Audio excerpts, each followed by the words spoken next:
السلام عليكم ورحمة الله وبركاته، حبايبي الحلوين عاملين ايه؟ اتمنى يا رب اكون تحت رضاكم كده وبعمل حاجات تحبوها وتكون على قد الايد. النهارده وصفتنا جميلة ومغذية ومش فيها تكاليف خالص، بعدد ثمرات بسيطة في البيت بتبقى موجودة. النهارده هعمل لكم المهلبية بالبرتقال، لذيذة واتمنى ان انتوا تجربوها، والله هتعجبكم خالص. طعم جميل وحاجات طبيعية وما فيهاش مواد حافظة.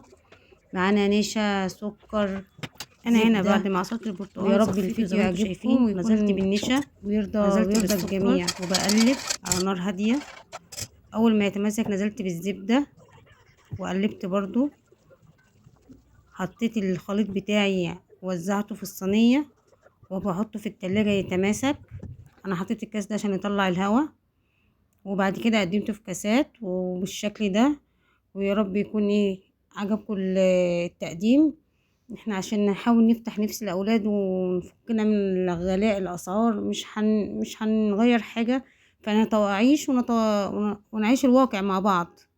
وبألف هنا، سلام. خلص.